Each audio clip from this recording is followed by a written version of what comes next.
Hi, good morning, everybody. Let me see who's here. Okay. Once again, I've got this damn annoying um, message in front of all my chat. I can see Tish is here. Hi, Tish. I can see Lynn's here. Hi, Lynn. Um, yeah, I'm going to share this screenshot with you later. I've got to find an alternative. This is a really awkward way of engaging with you. There's four of you here. Welcome, everybody. Lynn and Tish is all I can see at the moment, but if anyone else is here, please say hi in the chat. And oh, hi, Mary Lou. Great to see you. All right. So, as you can probably tell, we're in a pretty noisy location at the moment, and you're probably wondering why I brought you to this really unspectacular place, but all will be revealed very shortly. So good morning, and we are meeting today in Carrington, which is an area of Newcastle. And before I begin, I'd just like to acknowledge that we are meeting today on the traditional lands of the Awabakal and pay my respects to their elders. And yep, that's all I can see at the moment is Mary Lou saying hi, Lynn. Great. Good morning, everybody. Let's turn this around and we'll begin. So let's turn this camera around. Bear with me. Back camera. There we go. All right. So we're in an area, as I said, called Carrington. And you might be wondering why I brought you to an area where there's basically an oil distillery over there and a gin distillery over here. And just heard a bike behind me. I had to check where I was. And basically it's an industrial area, but all will be revealed in a moment. Does anyone know what this plant is? Basically, it's a castor oil plant, and that's where ricin comes from. So I don't know why um, it's such a lush, big, poisonous plant growing there. But anyway, people who know should keep away from it. People who don't know, good luck. Good luck to their future. All right, so here we are. We're on a pathway. It's called the Carrington Foreshore Walk. And I haven't been here before. I've literally been hunting out places on my map. The first time I came here was 10 minutes ago. So let's have an explore. Let's see where this takes us. But I feel good about it. So it's a gorgeous morning. Where are we? It's early May, which is our last month of autumn. And it's absolutely glorious. I think we're getting to 24 degrees today. Hi, Annette, and hi, Tariq. Hi, Dawn. Great to see you all. Dawn says hi again. Hi, Tish. Greetings from everybody. Great to see you guys. Thanks for joining me this morning. So we're walking along an area of mangroves on my right here. And we're hearing some interesting noises. And I wonder if you can figure out what they are. When we stop hearing those truck noises, we're going to hear more of those noises in amongst the mangroves. You might be starting to hear some squeaks as we walk. And I wonder if anyone can guess what they might be making those noises. I'll stop crunching on the gravel for a moment so that you can possibly hear it a bit better.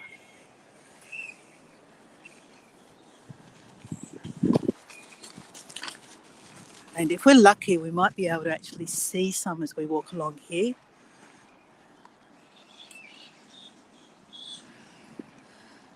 The famous mangrove monkey, says Tish. Not quite.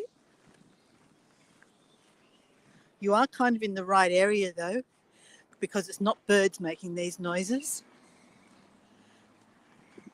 Unfortunately, I don't have Zoom, but you might just be able to see at the top of some of those trees in the middle of your frame, things that it look like dark clumps hanging from the tops of the trees. Oh, here we go. Here's a bunch of them over here.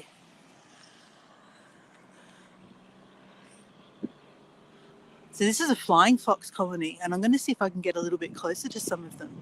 I don't know if you can see the dark shapes hanging from the tops of the tree in the middle of the frame. just to the left of that scrawny one, poking up through the middle there. So there's a clump of flying foxes over there. There's also a lobster pot. That's interesting. People are fishing for lobsters or crabs or something down here in amongst the mangroves. Anyway, let's see if we can get a little bit closer. Fruit bats. Yeah, Dawn, that's basically it. But this fellow walked past me. And Tariq says, Tish, no, we often get BBC evenings dedicated to someone, especially at weekends. We get things like Dolly Parton, Tina Turner, Bob Dylan. That sounds really cool, Tariq. I'm only getting some of the messages because of the way my screen is laid out. So if I miss anybody's message, that's the reason. So this is an area where I know that there's an Aboriginal community and First Nations people congregate here on weekends, and they actually look after. They are custodians for this area. They look after their area. They have working bees every weekend to clean up the mangroves, and they leave their marks on the rocks here. So we will start to see handprints, for example, on the rocks as we walk along this part of the track. And I'm just looking for some ones that are clear, that stand out. Here we go. Here's a couple of them. So the children are encouraged. You know, they've helped their parents with the working bee, and they're encouraged to leave their mark here on the rocks as well.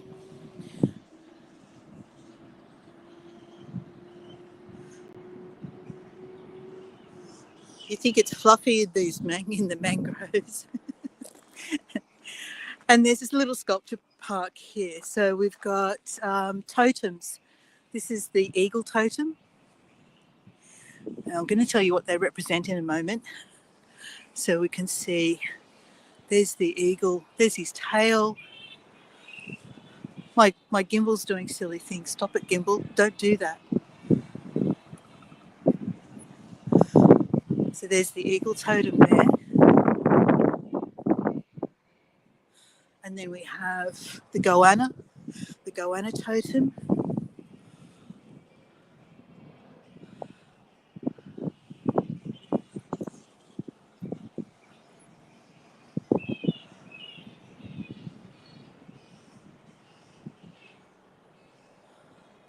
There we go, the long tail.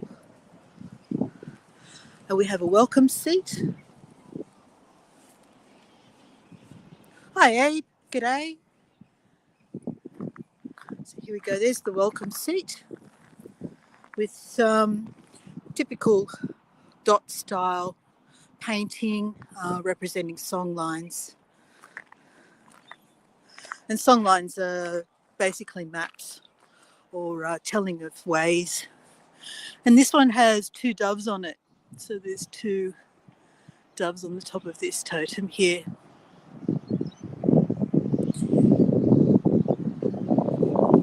What's a goanna? Tish, it's a very large lizard. A monitor lizard.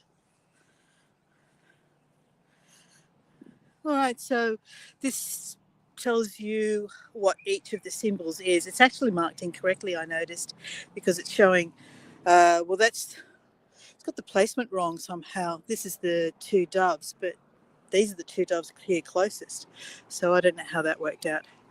So we've got the two doves, the eagle, the goanna totem, and the welcome seat. And it says basically the artwork you see has been created by traditional owners of the land. The exquisite paintings and carvings, which have now faded, look, they're basically painted white. But originally, this is what the poles looked like. I don't know how long ago this was actually installed, but the paintings on the poles have definitely been painted over. We've got the goanna totem, which is the symbol of creation and sacredness. The eagle totem is the symbol of life, the keeper and creator of land, water and air. And the two doves represent peace and harmony. And then we have the resting place called Yalawa. And the bench of this seat depicts two people sitting around a campfire. The front of the backrest shows the creek flowing through the mangroves. So as I said, this is a meeting place for local Indigenous people. And we're going to cross this little bridge now. I wish I could get rid of that darn message on my screen. Hi, Jay. Just noticed people greeting Jay. Tish says you stand at the door and say, "Go, Anna, leave my house." Look at this reflection here. We can see the oysters growing at the base of the piers that hold up this bridge, support the bridge. So there's lots and lots of oysters in this area. And the water's so still, it's forming a gorgeous reflection right now. I'm just looking back to see if we can see any of those flying foxes. We can definitely hear them, but can we see them? And Nat says, exactly, Tish. Yeah, so goannas are monitor lizards. They're in size, they're quite large. They're very big compared to regular lizards. Just want to show you this flowering paperbark before we head across the bridge, which is really pretty.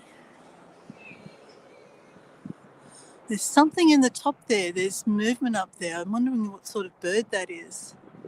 Oh, I think it's a noisy miner, being very quiet, not living up to his name. Difficult to see. You can just see the movement. All right, let's head across this bridge.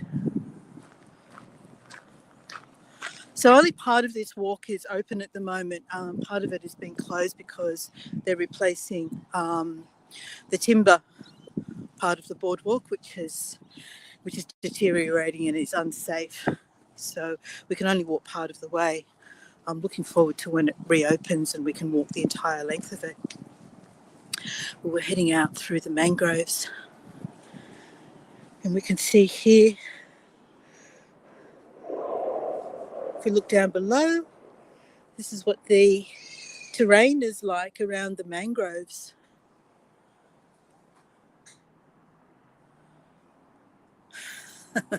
You told Tish that a goanna is an iguana that's been evicted. Yeah, I'm missing all the comments.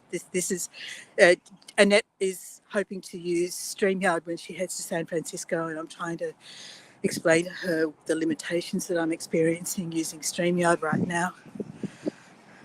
Let's come back to that lookout point over there. In a moment, on our way back, we'll walk along this part of the boardwalk and keep an eye out for flying foxes.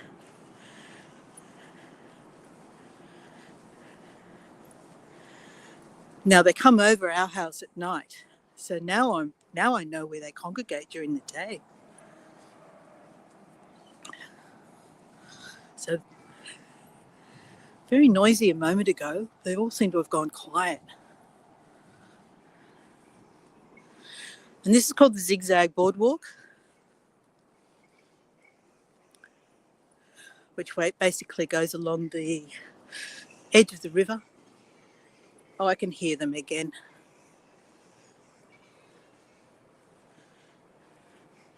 Definitely over here in this direction. I wonder if we'll see any. I can see them, really off in the distance between the mangroves over there, but it would be impossible, I imagine, for you guys to pick them out.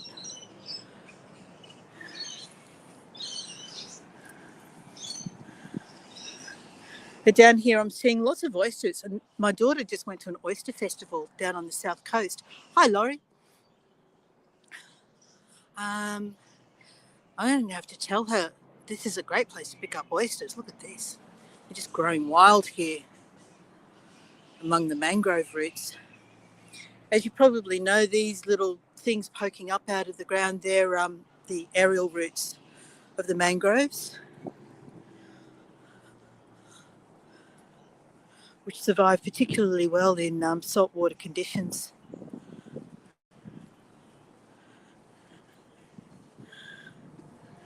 So we'll walk as far as we can along here and keep a lookout for the the flying foxes. Don't know how close we're going to be able to get to them. This is the end of the track. This is as far as we can go at the moment. So as you can see, the boardwalk along here is timber, and they're in the process of, well, I don't think they've started, but they're going to be replacing that with this more, what do you call it, recycled plastic or whatever it is that they use these days for boardwalks.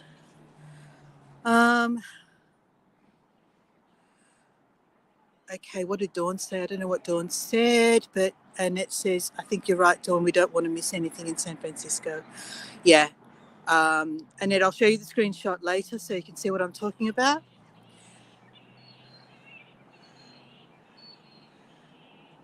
Yeah, and Dawn was recommending Prism, which I'm happy to help you with, Annette. So, yeah, get started on it, and I'll help you get it figured out, because it took me a little while to work it out.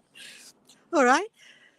So that's the boardwalk. Now we're going to return and then continue along the edge of the river. I have a particular landmark in mind. We'll see if we can make it to there. But this promises to be lovely when it opens in full.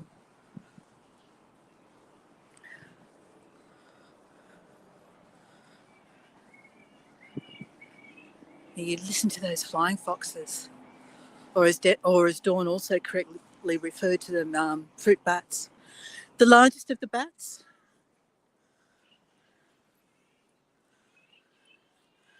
Grey-headed flying foxes, I believe they're known as, but we're not getting very close to them.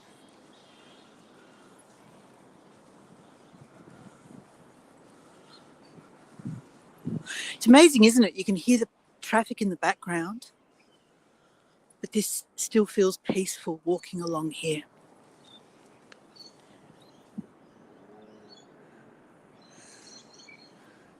Yeah, I understand, Annette, no problem. Fully understand. You get yourself sorted out first, and then we'll figure out the tech later.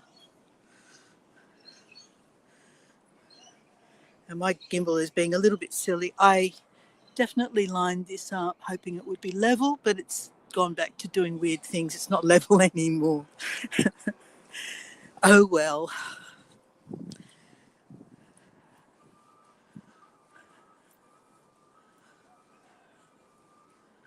Okay, so let's head out to this lookout point. We can look along the river. A little bit breezy this morning, so bit of a barney going on over there, I think. So while the little bridge that came across to this area was very still, out on the open river it's much more breezy. And this is a branch of the Hunter. So the main part of the Hunter River runs north of here. This is the south arm of the Hunter River. And looking in this direction, that's in the direction of the city itself. So we're only a few kilometres out from Newcastle city centre. This area here is called Wickham.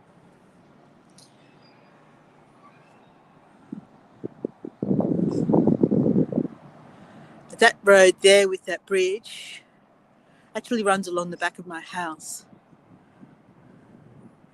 And then we have these interesting things here. I don't know if they're sculptures or what they are.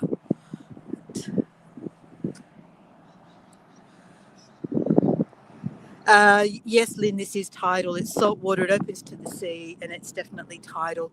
You might be able to discern across the river there where the tide mark is on the rocks.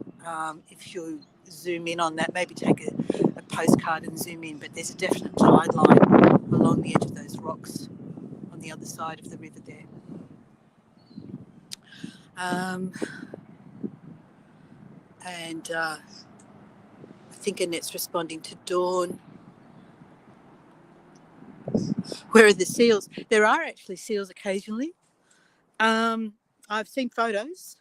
I don't know when they come. They're not They're not permanent residents. They just sort of, pop in occasionally. doing the tourist thing, you know. Just one stop and they're on their coastal trek. All right, let's hit the riverfront walk and head a little bit further east towards the city. Let's see how far we get along the Carrington Foreshore Walk. So that was just the little mangrove swamp area with the fruit bats, the flying foxes, and I'm really looking forward to the full length of the walk opening up at some stage. And from here, it's looking lovely, looking really pretty.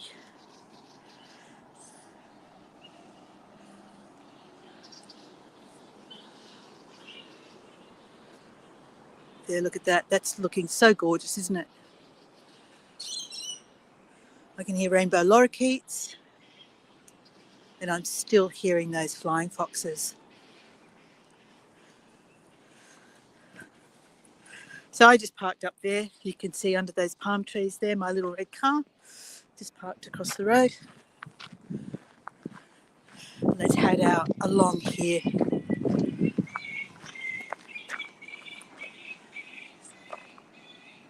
They get very noisy, those flying foxes, don't they? Pity that they didn't show themselves. All right. So this area you and I are discovering together. I have never been here before. That looks like a children's playground over there. Let's take a little detour and see what the playground looks like. Oh, hang on. Oh no, it's a noisy miner. It's another noisy miner. I thought we had a lorikeet for a moment. They're so frustratingly gorgeous and beautiful and brightly coloured, and they hide amongst the foliage and are really difficult to see. Oh yeah, just a small playground. Here it's a dog off leash area, so owners can legitimately let their pups run without fear of being chastised for not having them on a leash. My ankle's still giving me a little bit of trouble, which is why I'm limping a little and being slow.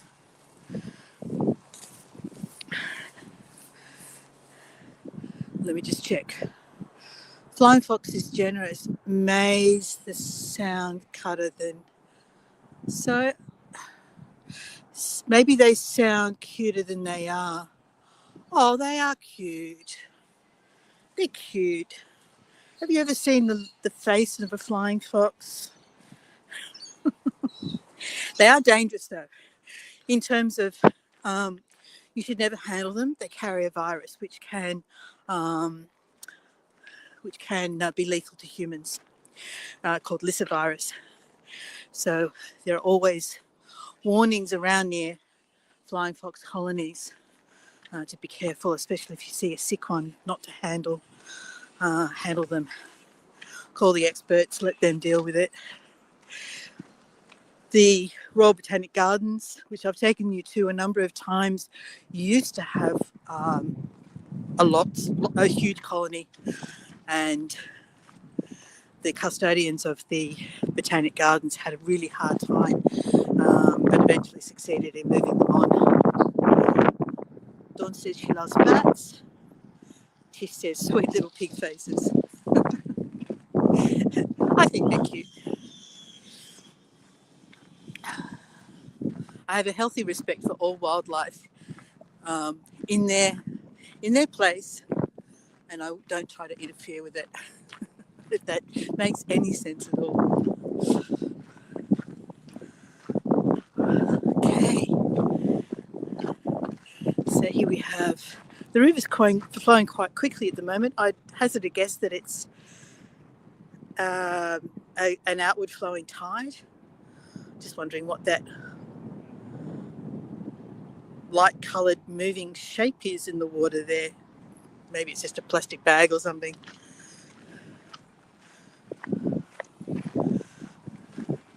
The local Indigenous community does a really good job of cleaning up, but there are still, it's an urban environment. There's always going to be a small amount of litter wherever you go, unfortunately. something that can't be helped.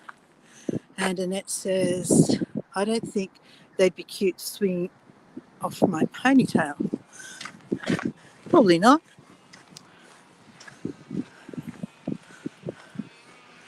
So the trees along here are largely, we've got a mixture of eucalyptus, paperbarks and figs, as well as some she oaks scattered through here.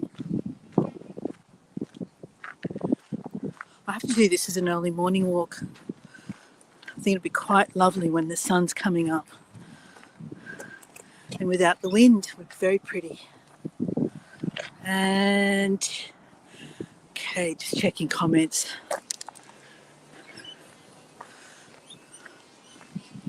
So it's a residential area, but the area of Carrington itself is a mixture of industry, which we saw right at the very beginning, and also old workers' houses and workers' cottages, which are now, there's many of them that have been heritage listed as an important style of architecture for Newcastle. Okay, he's just tossed the ball down through these rocks. Set a bit of a chore for these two dogs to find the ball in amongst the rocks. Hi, Ronnie Lynn.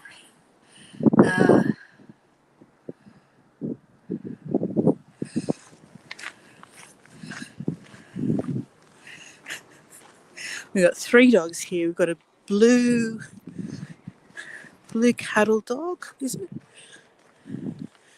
Looks like a French bulldog, and I'm not sure what the third one is. Good morning. Oh, hello there. Hello. Oh, let the fan club come to greet me. Hello, you. Hi. Hi. That's Bodie. Bodie. Okay. Hi, Bodie. Here, say hello. Say hello. There we go.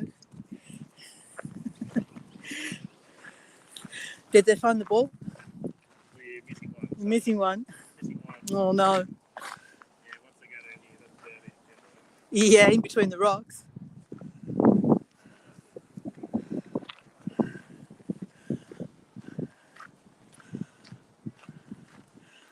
This is a lovely walk, and Richard and I will have to come back here.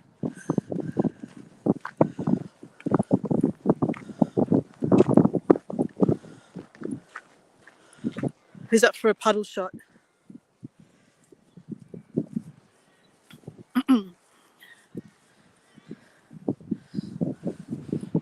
There we go. It's the best I can do because it's very swampy. I do know that this is bush food. This stuff here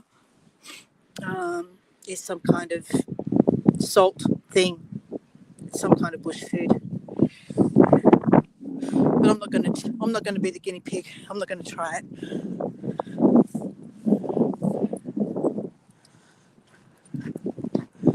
All right, I'm aiming for, it's called Mount Carrington, which is a bit optimistic. I think it's this little hill here on my left, possibly. Not sure. Let me see. Yeah, I think that might be it. Mount Carrington. I think that's an example of Australian humour. How do I get up there? This is some kind of distance marker, I think. Oh, I think they do parkrun here. 5 kilometres. That's parkrun, isn't it? Now, I have a feeling that this is a part of a parkrun course for anyone who does parkrun. What does Ronnie Lynn say? No, I missed all that. That's okay. That's between you two. All right, let's scale this mountain. Let's climb a mountain together, guys. Something up the top here. We'll have to see what that is. And I'll try not to huff and puff too loudly over the microphone.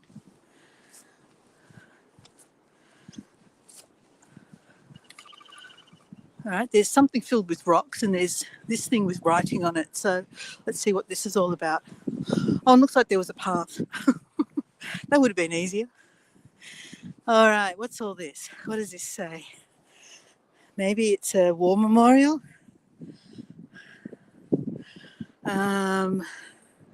Blackadder, sparrow, hawk, wakatipu, Tamar, Munta, Otago. There's some New Zealand names in there. Armistice, Terrania. Yeah, I would say that this is something to do with some kind of war memorial, but I have no idea the relevance of these names.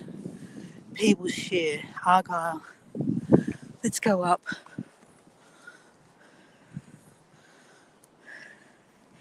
And I imagine that these stones have relevance to places. So we've got those really smooth, polished river pebbles, some kind of granite maybe in the middle, and then the red, some kind of ironstone maybe at the top.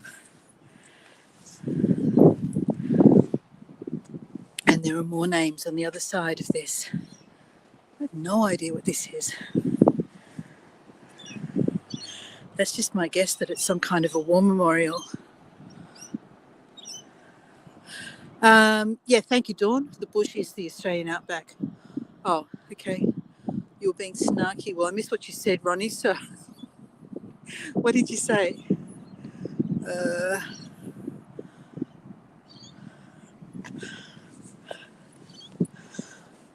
And this is like a meeting place up the top here. I wonder what this space is used for. Well, we just scaled the mountain, guys. We scaled Mount Carrington. It is a very flat area, and this is the only elevated position here.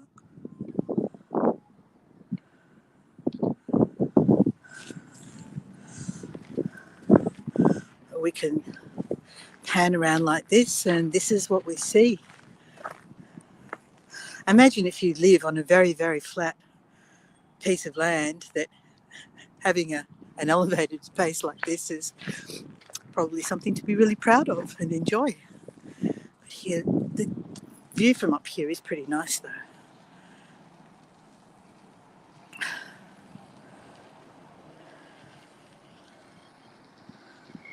Human sacrifice, says Tish. Oh, should we come down here at dusk or after midnight and see if there are any unusual ceremonies being held?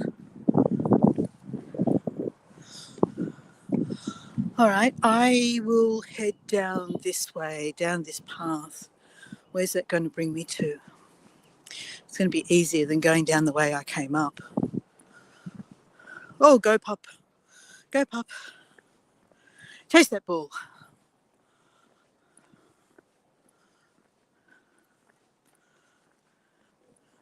What a gorgeous day.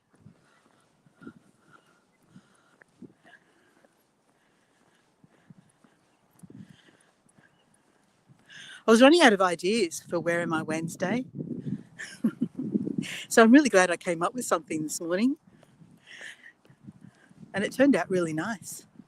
So these are she oaks, or casuarinas, and they have seed pods on them that the cockatoos absolutely love.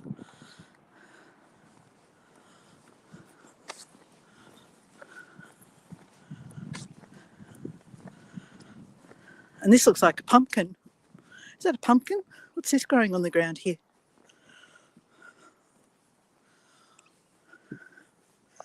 So out in the middle of nowhere, this really random, almost like a community garden.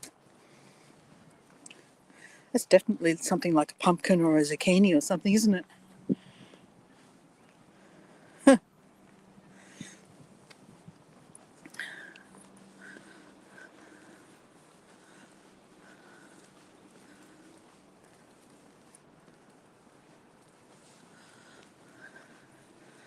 What a nice space.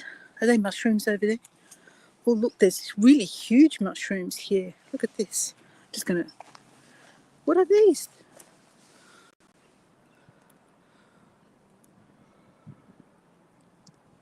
And then there's bright orange ones over there. Let's get close to these mushrooms. Really cool looking.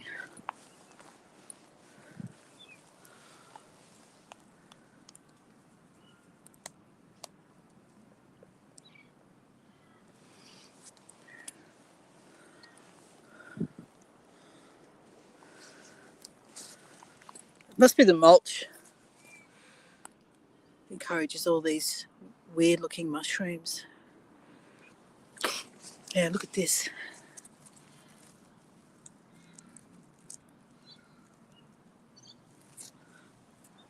Aren't they, Lynn? They're amazing. Really cool looking. I love mushrooms, both the edible kind and the ones that photograph really beautifully.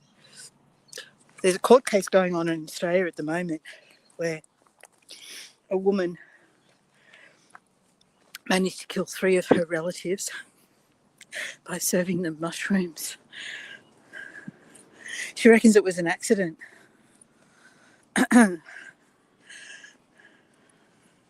Death cap mushrooms. She served them in a beef Wellington for lunch.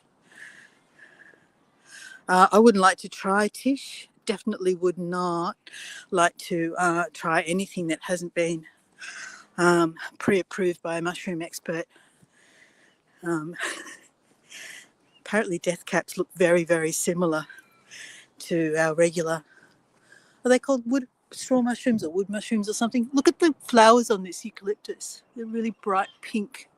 I'll try and find something that doesn't have the sun getting in the way.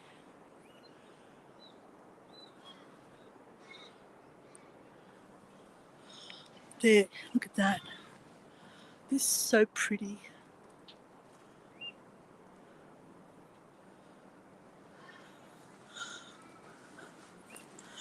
And the good old grevillea flowers. Yeah, look at that. Isn't that beautiful? What's Jay says, all mushrooms are edible, but some are only edible ones. Yeah, very good point, Jay. We used to forage mushrooms in the Blue Mountains, but I knew what I was looking for. I only went for one particular variety, the saffron milk cap. And it's very distinct. It doesn't look like any other mushroom. And here we go, that's gorgeous. And I had been shown how to find it by someone who had skills and knew what he was doing. So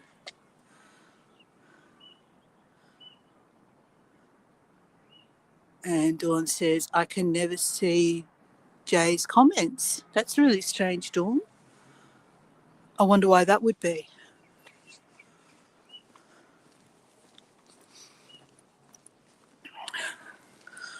All right.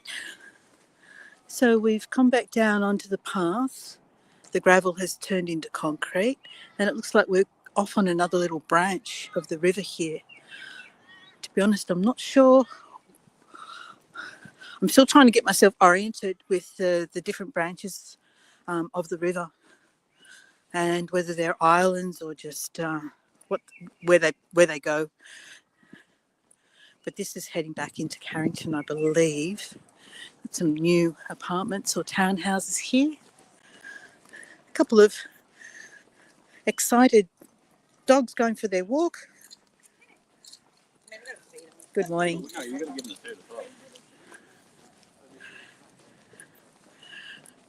And I think we're pretty much done with the trail by the time we get up to the road here. I'm not actually sure.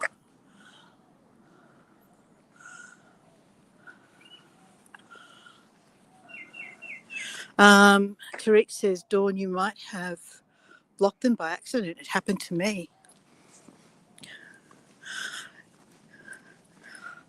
Is that, oh, okay. Is that a YouTube thing, Tariq? I guess that is possible. Yeah, I think you can block people. How do you unblock them? Is that possible? Do you know how to do that?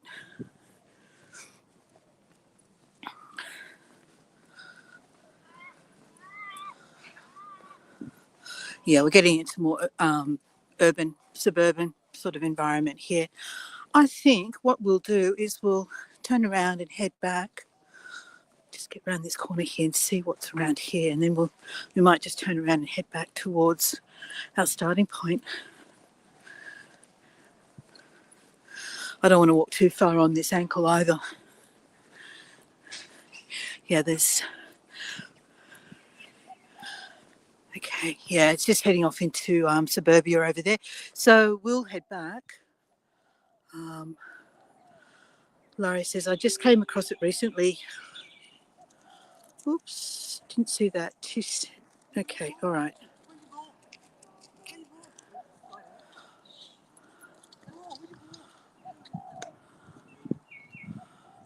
Okay.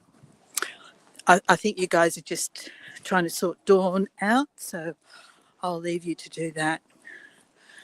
It's tricky scrolling back through the comments. I can only see one at a time.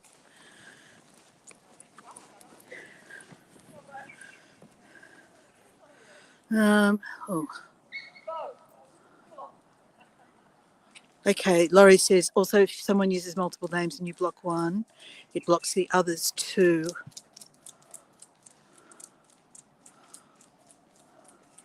And I'm not sure what Ronnie said that deserves a double posting.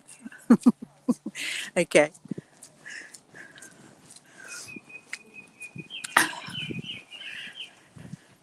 All right, so basically that is the Carrington Foreshore walk that we've just done. Walking back in the opposite direction, as you know, gives us a different aspect and another opportunity to see things we may have missed heading this way, in this direction.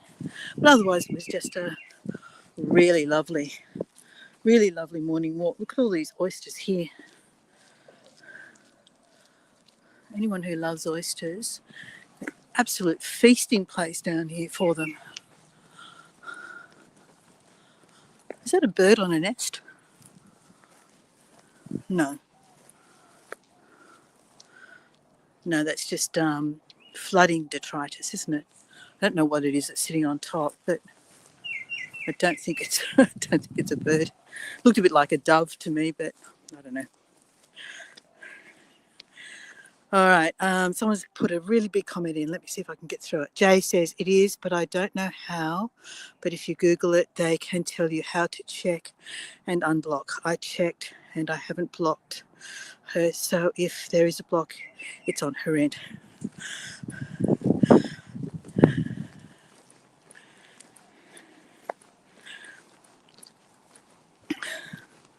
Looks like there's been some flooding along here. So the water has come right up over the path and left all this stuff from the river washed up along the verge here. Tish says, I think Lynn had some, I can't see that, special mushrooms for breakfast. No, I didn't. What made you say that, Tish? Am I doing weird things? I don't think I am.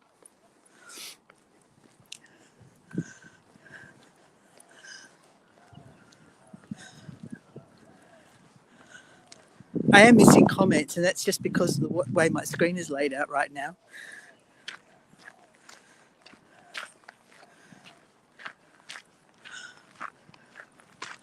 Alrighty, heading back.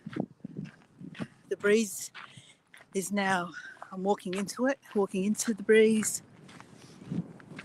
There's our mountain that we climbed up there, Mount Carrington.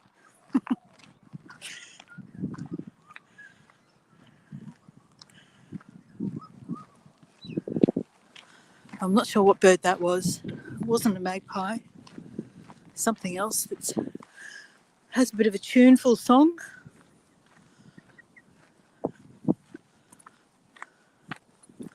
Let me stop and read some messages. She says, talk about hot dogs.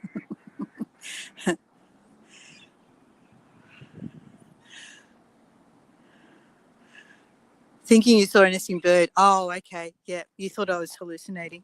Yeah, maybe. Okay, sorry, Day is held every year on May 26th to help us remember the stolen generation. Does everyone know about the stolen generation and Sorry Day?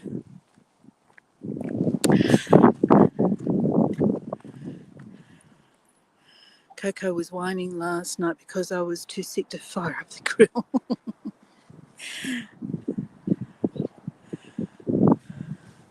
Okay, Tish says no. Okay. Sorry Day is when our Prime Minister stood up in Parliament and apologised to the Aboriginal community for the actions of the past. Now, what used to happen, and I know that this has happened in many cultures, it's not unique to Australia, is that children were taken away from their families. It happened throughout Aboriginal families and Aboriginal communities for, I think, at least 2 decades, possibly longer. It amounted to roughly a generation. I think it happened from the 40s through to the 60s, around about that time, middle of last century. And they were removed. They never saw their families again quite often. They were raised in white families. They weren't allowed to speak their own language. So that's basically what the Stolen Generation was. There was a really good movie on that I've seen several times before. If you get a chance, look for a movie called Rabbit Proof Fence. And it's also given a mention in the movie The Sapphires. So it was awful, Dawn. And I guess a similar comparison might be the orphans that were brought out from England as well. You could classify those as a stolen generation too, I would say. Now, what does that say? Biami was the creator spirit. There is a magnificent painting of him in a cave at Milbrodale. I have no knowledge of what this is, but I also note I wonder if anyone's noticed the spelling error there in painting. Sorry, that's just me.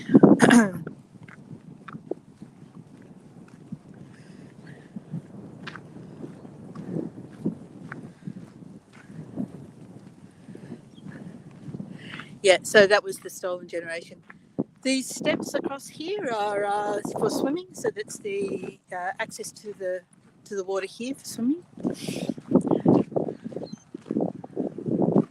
If you can see those, and I can see that my screen is definitely wonky.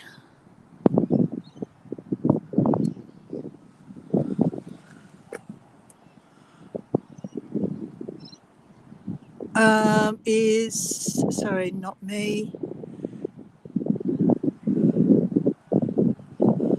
I missed all these comments and I'm not sure what they're about. Is that Wales? I'm not sure what that's about. If it's sad, I don't want to know. Sorry, Tish, I didn't see that before I got to tell you.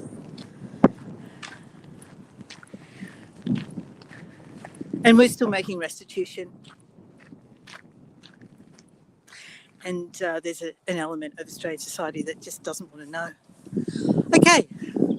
Wonbigumba, Carrington, early access to Carrington, then called Chapman's Island, was by wading by rowboat or punt across Throsby's Creek, and by a footbridge across the shallows from Honeysuckle to the island, and later the Denison Street, Dargville Street, Cowper Street bridges.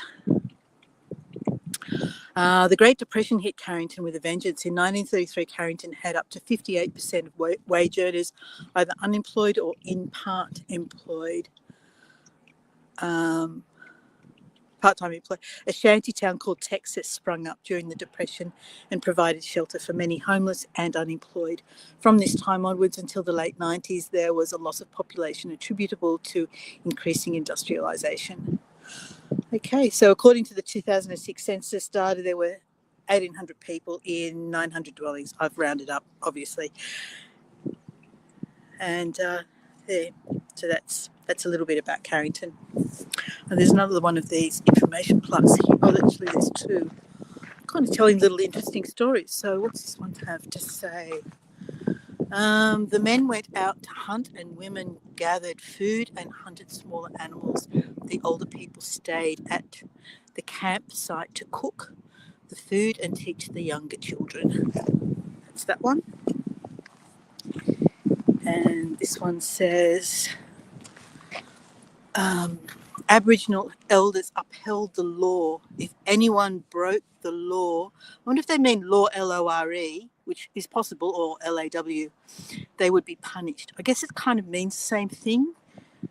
My gimbal is definitely being silly right now.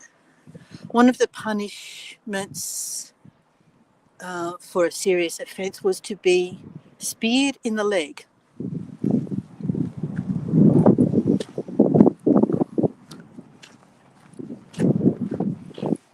Let me just catch up with Dawn.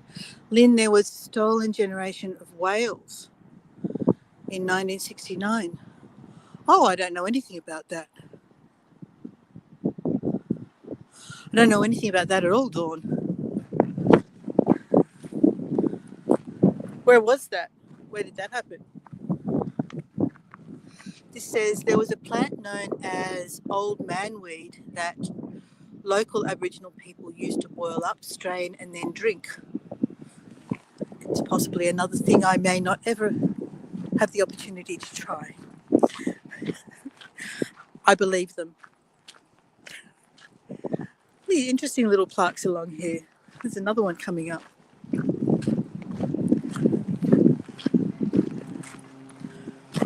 Oh, that's a ship going out.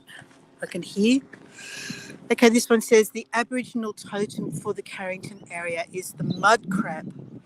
The Awabakal word for mud crab is, oh gosh, I'm not even going to have a chance of trying this.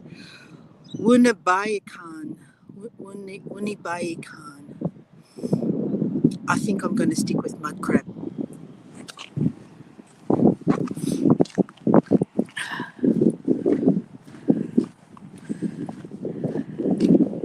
And what have we got here? What's this one? This one says, it's character, not colour, that counts. That's Cooper. So I think these are probably children that have contributed to these. Then it says it was common for Aboriginal people to live for many years. They were generally strong and healthy. That's Christy.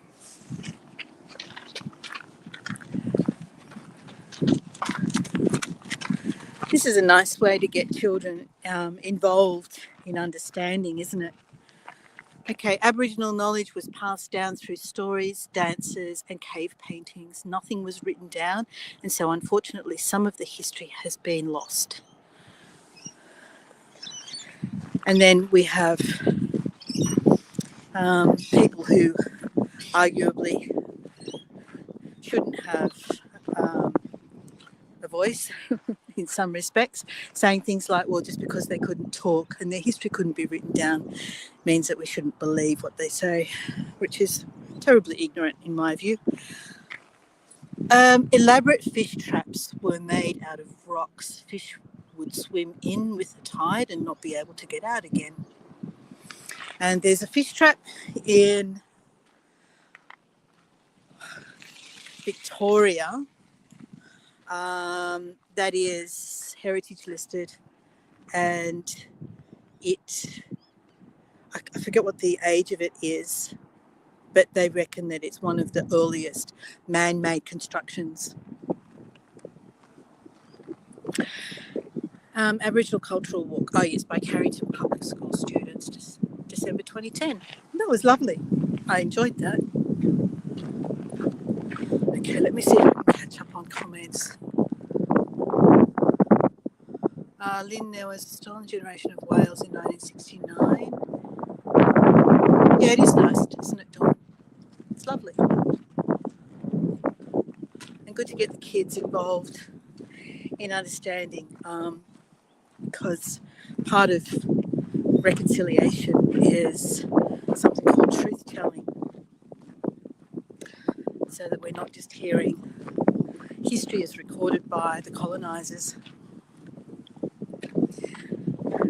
And that's another thing that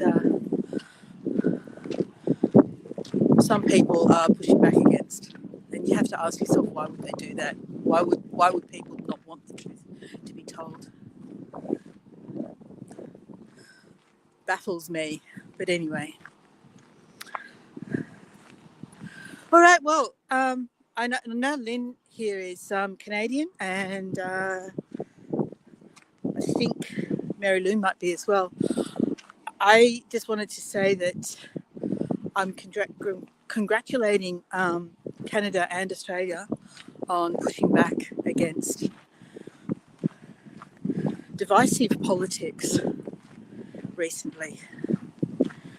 And in some small way, I think we've got Trump to thank for that. So there you go. That's all I'll say on that, because I know not everyone agrees with me. Laurie says yes, thank you. All right, so we're coming up to close to an hour. I think I'll probably finish up. Well, we're almost there. We're almost where my car's parked. So let's just head back there. And yeah, and thank you, Lynn. Yeah, I think we're all in agreement, basically. I mean, you know, I think we all, in a nutshell, want the right thing to be done. We may not always agree on the way that we're going to get there. But I think basically, you know, most of us just want the right thing, don't we?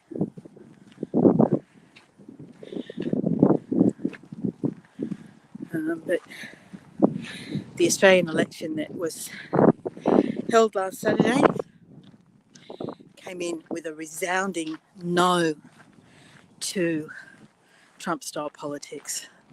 And it was a very good thing from my point of view for our country that it happened that way.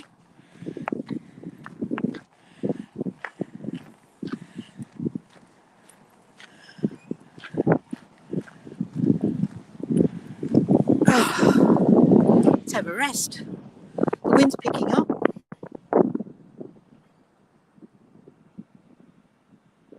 Oh, you're welcome, Mary Lou. Ronnie Lynn says, yes, happy for both your countries. Yeah, definitely. And thanks, Laurie. Happy for all of you.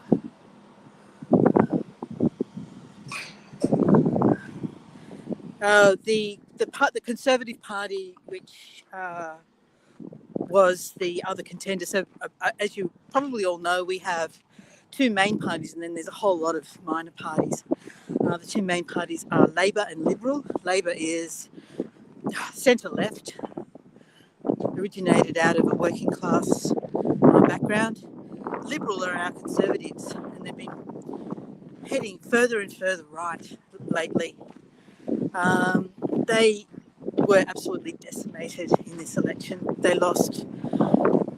We have a parliament of 100. Let me get this right. They needed 76 seats. The Labor needed 76 seats to hold a majority. So that's whatever that is. 151. Does that make it seats in our lower house, House of Representatives? And they won 86 at this point in time. There's still about 10 seats undecided. Liberal are lucky to get 40. So they've been absolutely decimated. And the opposition leader, the leader of the Liberal Party, lost his seat as well, which a lot of people are very, very, very happy about, because he just came across as a terrible person. I don't know what has been happening. Dawn, we had an election on Saturday and we won. That's in a nutshell. So, and we're happy. And we have, well, you have Sky News as well, and so do the Americans. And you can thank one of our expats for that. 3 countries that are all pretty much run by Murdoch media. It has a terrible impact on those 3 countries in particular, UK, US and Australia. Coincidentally, the 3 countries that make up the AUKUS agreement, which is another failure in my point of view, but there we go, we won't go there. Sky News in this country has a big influence, and not in a good way. So we're actually very happy that they seem to have lost their impact and their control this time around. It's a very good thing. Not everybody's relying on the traditional form of media, which is largely through television, that Sky Media controls in this country. I'm just getting out of the shade so I can finish reading comments. I should have gone by that path, shouldn't I? Crunch, crunch, crunch. Here we go. Stop here.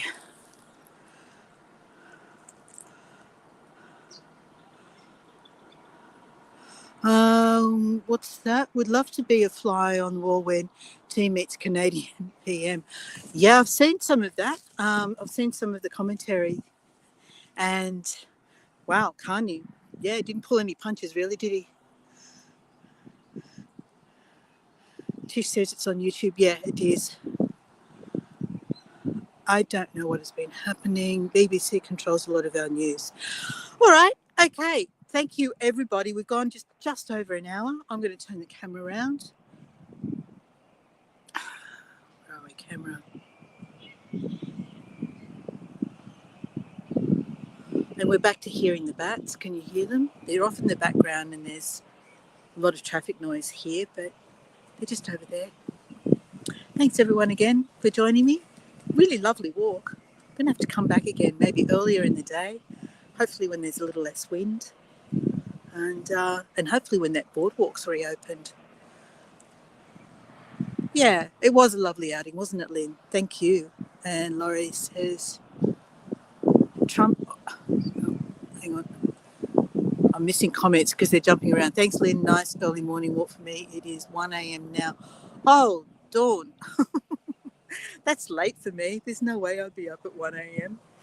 All right. Thank you, everybody. And I'll look forward to seeing you on the next event, maybe somebody else's tour if I'm able. They're all at the wrong time of day for me these days. I try, but unless I'm insomniac, I don't get to see them. All right. Thanks, everyone. And I'll see you all again real soon. If you manage to get some postcards, I'd love to see them. Otherwise, catch up with you soon. I have scheduled a premiere for Saturday morning, my time, which is going to be Friday afternoon, Friday evening, your time. And that one is at Kale's Lookout, another lovely Blue Mountains lookout in the wind again, as a lot of them were. All right. Thanks, everyone. And bye for now.